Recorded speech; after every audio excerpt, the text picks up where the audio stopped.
夏威夷旅程继续。上期视频里，我们一边自驾一边 hiking 航拍，绕着贸易岛转了整整一圈。这回呢，咱就来玩点水上运动。这2天我们主要的安排就是去潜水、看鲸鱼。除此之外，其余的时间里，我们还去海里亚卡拉国家公园里看了日出，还有草裙舞表演。闲话少说，咱们直接进入主题。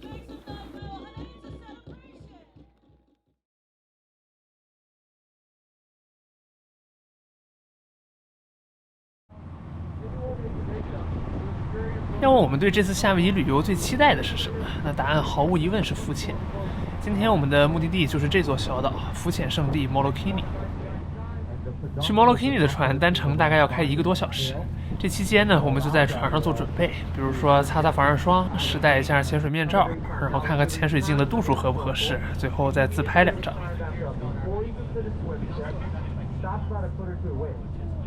说起来，我们今天的这趟船还有个赠品，一路上看到了好几头鲸鱼，2只。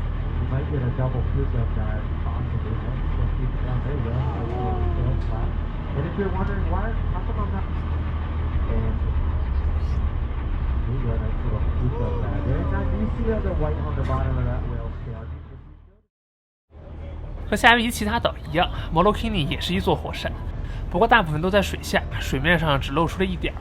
看上去好像也就那么回事儿，但是这里的水质极好，又蓝又清，你甚至不用下水，从船上往下看，直接就能看到水底下的鱼。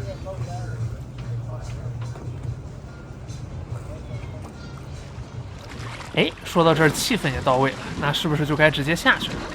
没那么容易，要知道这可是西西第一次下水，他之前甚至连泡澡都没有泡过，再配上这么大的海浪，要跳下去那且得做会儿心理准备了。所以后来呢，就是我先下了水，然后西西在教练小姐姐的帮助下，也勇敢地下来了。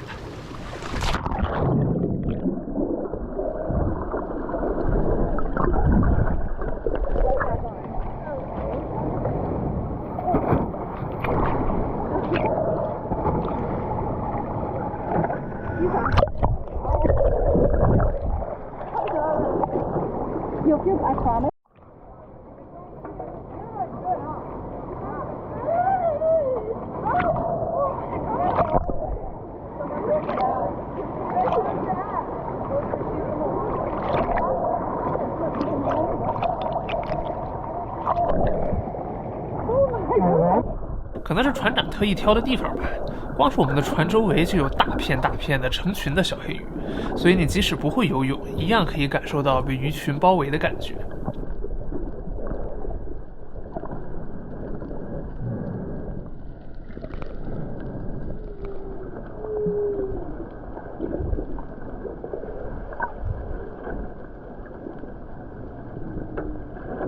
好像树构图更好看一点。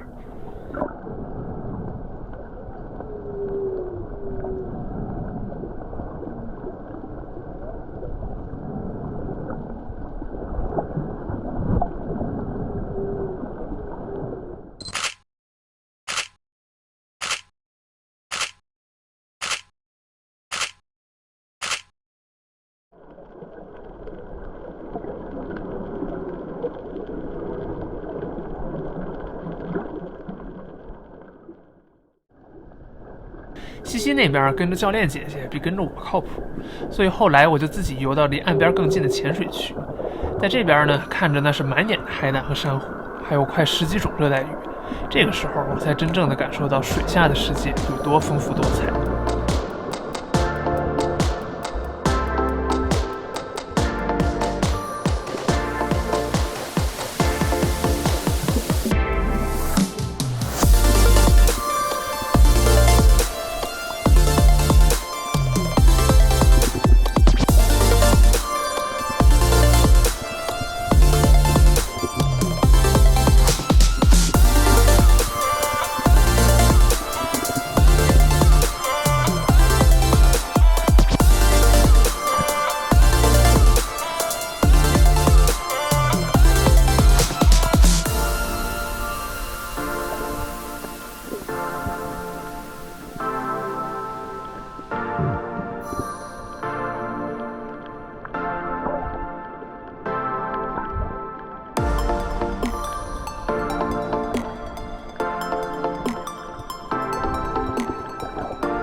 在水里泡了快2个小时了，除了激动的想学个潜水证之外，今天我也算是切身的体会到了什么叫人在江湖身不由己。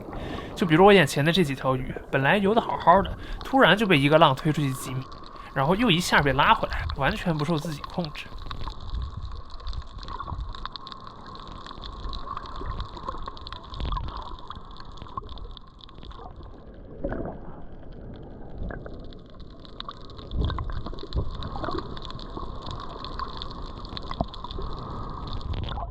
还有顺带一提，这条鱼还拉屎了。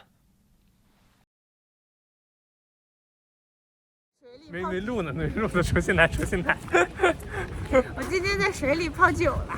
水里泡久了，大概是几分钟？5分钟。潜完水回来，我们晚上的安排就是去吃夏威夷传统宴会卤奥，然后看民俗表演。简单概括一下呢，就是几组互相不认识的游客坐在这样的大圆桌周围吃喝social，然后看台上的演员唱跳 rap。虽然表演我确实录了不少下来，但人家毕竟是收钱的，所以这里就简单放几个片段。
When you see the Haleakala crater from the summit, you get a sense of its vastness.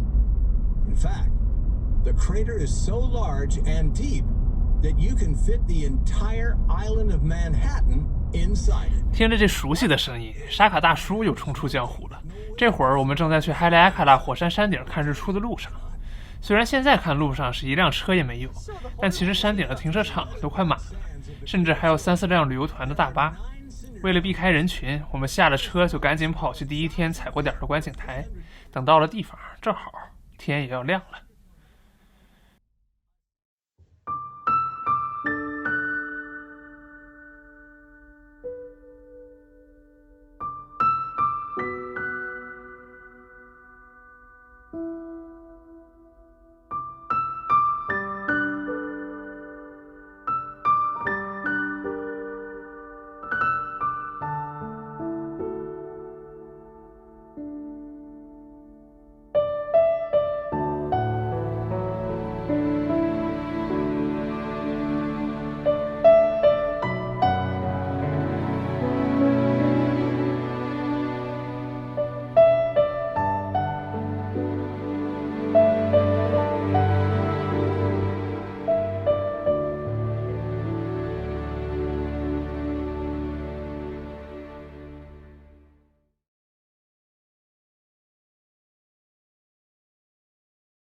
虽然哈利埃卡拉的日出尤其有名，但是在海拔3000米的山顶上能看到很多其他出人意料的东西。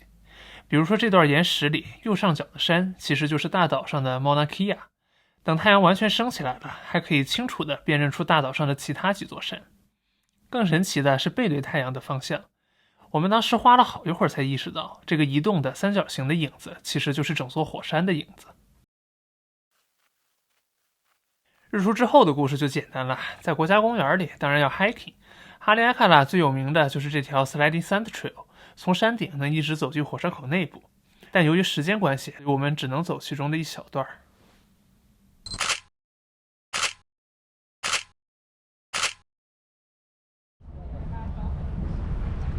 这几天的最后一个项目就是观鲸，这次我们特地选了艘小船，因为这样呢有可能会近距离的看到鲸鱼。没有安全带吗？没有啊，船上哪有安全带的？但是这船出海之后吧，那还真是加深了我们潜水的时候的太平洋不太平这个印象。船颠起来，我这200斤的人就跟个羽毛球似的，还有西西草帽上这2根带子也直接就被吹跑了。不过说实话，我觉得这样的小船坐起来也挺刺激，哪怕看不到鲸鱼就光坐个船也挺值。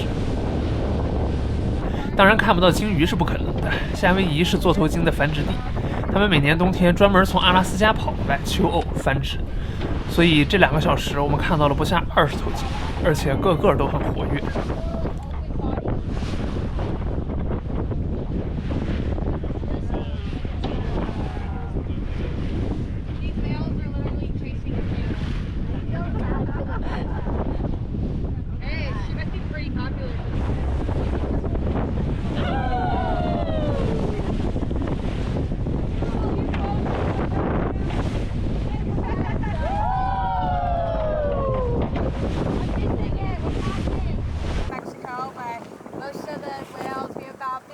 12 to 15,000 whales migrate down to Hawaii. We get about 70 yards. That is so cool. So yeah,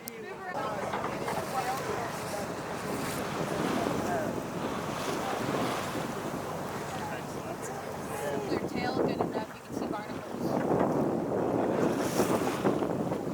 Why is it so